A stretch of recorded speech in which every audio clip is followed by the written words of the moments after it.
નમસ્કાર દર્શક મિત્રો, હું છું રૂપલ લુણીચિયા. સંપૂર્ણ ન્યૂઝમાં આપનું સ્વાગત છે. પાલનપુર તાલુકાના નાની ભટામલ ગામે માછીમારી કરવા મુદ્દે મારામારી થતા 4 સામે પાલનપુર તાલુકા પોલીસ મથકે ફરિયાદ નોંધાઈ હતી, જેથી પોલીસે વધુ તપાસ હાથ ધરી છે.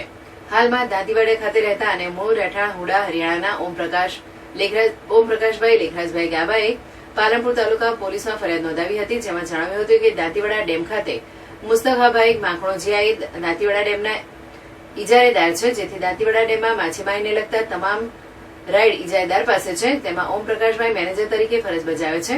દાંતીવાડા ડેમમાં માછીમારીનો કોન્ટ્રાક્ટ 2021 થી 2026 સુધીનો તેમને મળેલો હોવાથી માછીમારીના તમામ કામોની દેખરેખ અને તેમણે રાખવાની થાય છે, જેથી તારીખ 24 જૂન 2024ના રાત્રિના તેમણે કંપનીની બોટ લઈને ચોકીદારો સાથે દાંતીવાડા ડેમમાં પેટ્રોલિંગમાં હતા.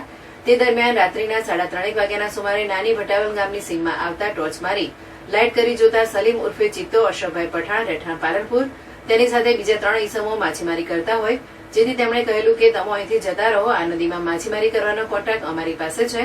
તેમ કહેતા સલીમ અને તેની સાથે રહેલા અન્ય ઈસમો તેમને અપશબ્દો બોલવા લાગ્યા હતા, જેથી અપશબ્દો બોલવાની ના પાડતા એકદમ મુશ્કેલાઈ ગયા હતા અને ચોકીદાર સાથે ઝપાઝપી કરવા લાગ્યા હતા અને કહેવા લાગ્યા હતા કે અમોને માછીમારી કરતા રોકશો તો જાનથી મારી નાખીશું, નદી તમારા બાપની નથી. આ દરમિયાન નદીના કાંઠે બીજા અન્ય માણસોએ પણ તેમના પર પથ્થરમારો કર્યો હતો, જેથી મેનેજર ચોકીદાર સહિત ત્યાંથી ચાલ્યા ગયા હતા. ત્યારબાદ તેમના વતન હરિયાણા ગયા હોવાથી ઓમપ્રકાશભાઈ સોમવારે સલીમ ઉર્ફે ચિત્તો અશરફભાઈ પઠાણ રહેઠાણ પાલનપુર તેમજ અન્ય 3 ઈસમો સામે પાલનપુર તાલુકા પોલીસ મથકે ફરિયાદ નોંધાવતા પોલીસે વધુ તપાસ હાથ ધરી છે.